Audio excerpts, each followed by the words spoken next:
Ladies and gentlemen, welcome once again to another episode of the Think Clinical podcast. My name is Hamza. So last week we went through a couple of things around just the whole mindset shift that you need to go through when you are moving away from clinical practice as a doctor into the healthcare entrepreneurship space. Just those identity traps that you mostly would have. How you break away from those identity traps, how you overcome them. Some of the selfish, and I always put that in air quotes, some of the selfish mindset activities that you have to move away from and probably be able to make or to become a better business person, a better doctorpreneur, balancing both your passion and your profits. So we spoke about all that last week, but this week it's just going to be more of an addition, a follow-up from what we did last week, and for you and to help you identify what alternative careers are there in case you decide to make that mindset shift. Because as I said, when you're moving away, not only do the responsibilities change, your mindset as a clinician has also changed, because you are trained to think in a different way clinically.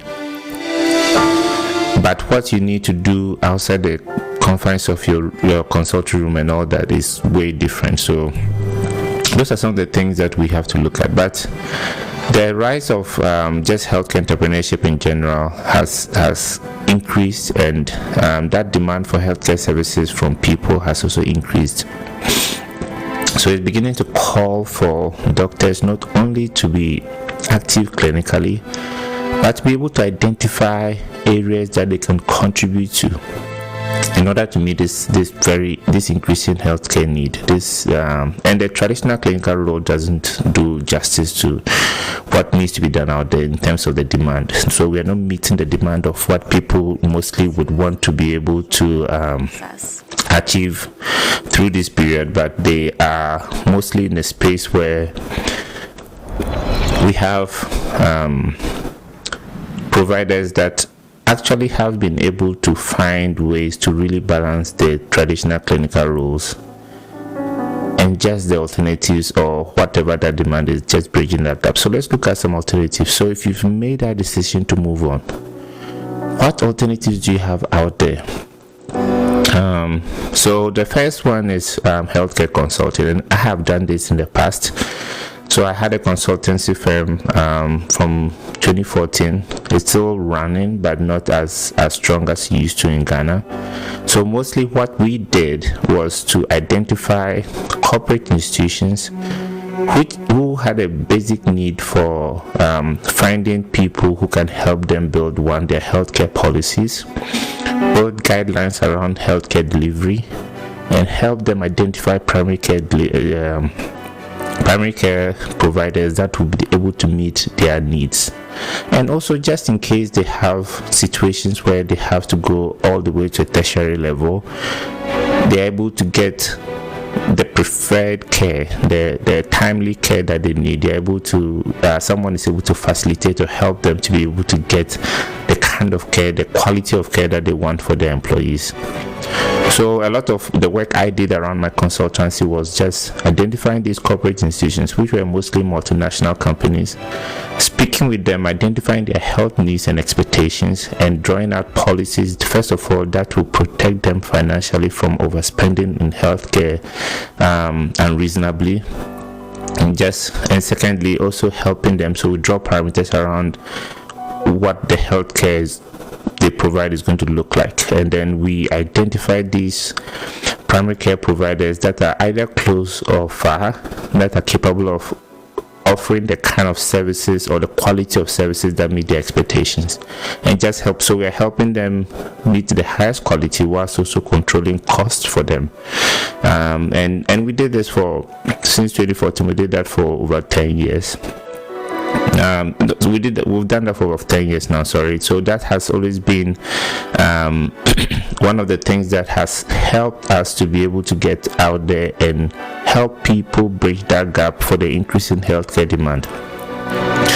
The second thing that so first of all, when you are looking at issues of healthcare consulting, it doesn't only end with corporates. That's where we ended. The second phase of what we did was going into the healthcare providers themselves, because we realized that people were poorly set up in terms of what they needed to have in place to have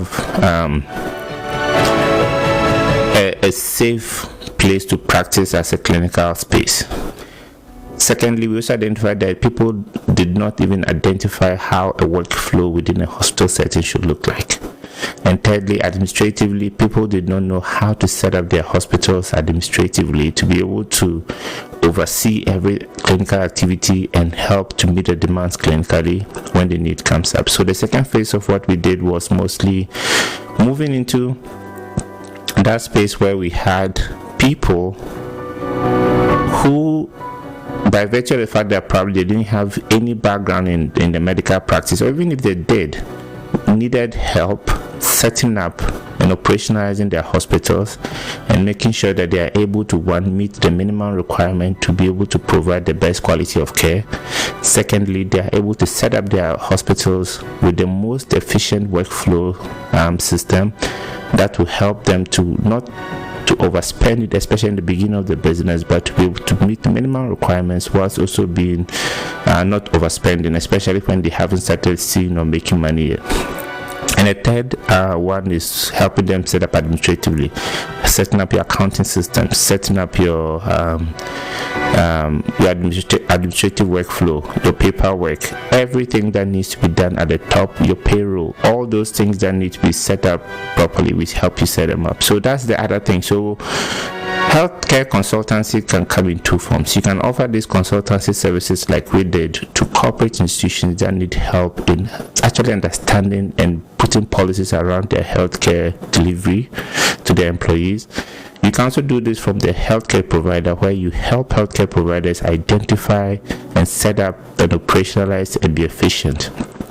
The third stage, which we never did, was where you actually go to healthcare providers who are already running and just helping them identify how best they can become more profitable, more sustainable. How can they attract more patients? How can they get improved patient experience? How can they like just strategies, things that will help them clean up in terms of operations, in terms of being more efficient, in terms of being more effective, things that will help them to be more profitable. So these are just conversations that we've had with so many different healthcare providers, but we never pursued it because that was a third level of what we were trying to do as a healthcare consultancy firm. So I just wanted you to understand that healthcare consultancy can come in so many different forms, and you can go from the corporate institution who needs help to the healthcare provider who needs help in setting up and operationalizing and getting their hospitals running, to the third step, which has people who are already established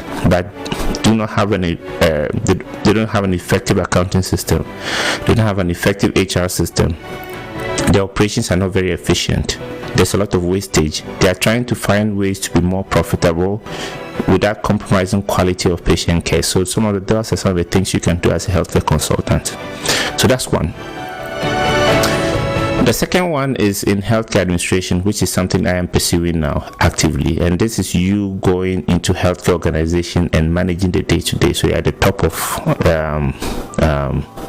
the decision making, at the top of what needs to be done on a daily that affects the whole organization.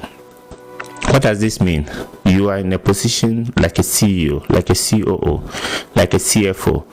Whatever you or your passion is as a doctor, that shouldn't be limited at all. And somebody might say, as a doctor, what are you doing as a CFO? Because I've seen so many doctors who have built their lives so well in administration and especially in healthcare, finance, and accounting that they are so comfortable taking up CFO positions in multiple and multi-million organizations, and they are doing amazing stuff. So the second career alternative you have is in the field of healthcare administration, and that means that, without missing my words, you need to go in for advanced degree.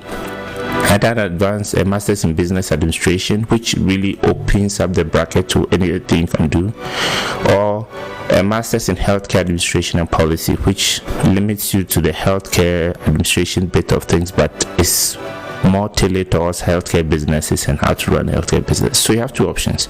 You have the option of going straight in for an MBA, or you have the option of going in for something like a healthcare administration and policy program. So that is the second alternative career you can take. That's in healthcare administration. That means that you are trying to rise up to the highest level of overseeing healthcare organizations and their day-to-day management, which can go all the way to the CEO position of hospitals or healthcare organizations. The third one is in medical writing, which again I'm involved in. So most of these things I'm presenting to you are things that I am doing. There are things that I have other I'm doing or I'm planning to do, but these are a lot of things I'm doing. Medical writing can come in the form of just selecting very relevant medical topics and writing on them. What I write on mostly is in healthcare entrepreneurship and just trying to help, especially doctors who want to move away to be into the business space, to be able to identify what they need to know, what they need to be paying attention to, and for people who are reading the space, what they need to be doing to be able to keep their business sustainable, to keep their business efficient. So that's what I write on. You can write on anything else. You can write on issues around your specialty. You're a neurologist, you want to write about congenital neurological diseases. This is something you can do. You're a cardiologist, you want to write about congenital cardiology disease. You want to write about any form of cardiology diseases. That's your specialty, and these are some of the things that we encourage people to do a lot of the time. So medical writing, actually in the form of blogs, you can write in journals. People just do research and they just want to write about what they find in research and what the new thing is and what the future looks like for medicine. These are careers that people explore and people actually become very successful in. So medical writing is the third one. The fourth one is medical education, which I haven't been involved, but I'm trying to get involved in, especially at the UNR School of Medicine, where we just started a business in medicine program last year. This is the first program, probably one of, if not the I don't think there are more than 2 or 3 of these programs in the country. So it helps medical professionals going to residency or medical students going to residency identify the business side of medicine, to understand the business side of medicine. And we started this program next year, and this is something I'm trying to get involved. So I'm not even getting involved in the clinical education bit of the medical school, but on a different tangent that I find equally relevant to the journey of a doctor whilst they go out of medical school. So medical education is one. People just go into medical school residency programs and they just run those for the rest of their career, which is fine, which is a good alternative. The last one is healthcare entrepreneurship, which again, as I said, I've done this since 2014. I've built tools, I've built companies, I've done things that personally have helped me grow a lot to where I am right now. I have run several businesses, and again, all these things are alternative careers. So you can look at alternative career in healthcare consultancy, which I went through in depth, healthcare administration. You can look at doing writing, medical writing in blogs, journals, or anything else you want to do. You can look at medical education, just going to residency program, just going to medical school, just teaching, just imparting knowledge on the next generation of doctors. And then you can look at healthcare entrepreneurship. But then the only thing I'll be adding here is that there are skills and knowledge that you need to be able to explore these alternative careers, and these skills sometimes they just run through some, not all, but most of them. For instance, to have a business acumen, you need to, when you're going into a place like healthcare consultancy or healthcare administration or healthcare entrepreneurship, you need a business acumen. You need to be thinking like a business person. You need to have business knowledge before you can be able to succeed in those areas. Communication skills just run through all the alternatives, the 5 alternatives I gave you. Whether you want to be an entrepreneur, or you want to be a medical educator, or a writer, or an administrator, or a consultant, you need to have good communication skills. The third one is leadership skills, which also runs through everything, whether you want to be an entrepreneur. Again, so these are skills that you just need to, and these are learnable skills. These are not things that you are born with. You can learn how to communicate better. You can learn how to be a good leader. You can learn how to be a good business person, have the business, or you can learn it. Those are learnable skills, so you should be able to. And they're just things like some technical skills, especially when you're going to digital health, that you just need to have. You need to have some background information, especially in digital health, on just software development, how software developed, how they work on the back end, the engineering of it. You need to understand, not into details to the point where you can build one, but just enough for you to be able to conceptualize and understand that this idea is feasible or not. So these are some of the things, and this is just a follow-up to what we discussed last week on just shifting of your mindset and shifting of career. These are alternative career options that you can explore. Again, if you have any questions, please feel free to leave them in the comment section, and I'll be happy to respond to them. Otherwise, please remember to subscribe, like, and share. We will see you in our next episode, which would center more on how to create a niche, or how to find that niche within the healthcare industry that you can focus on and build your business out of it. Until then, I will see you in our next episode.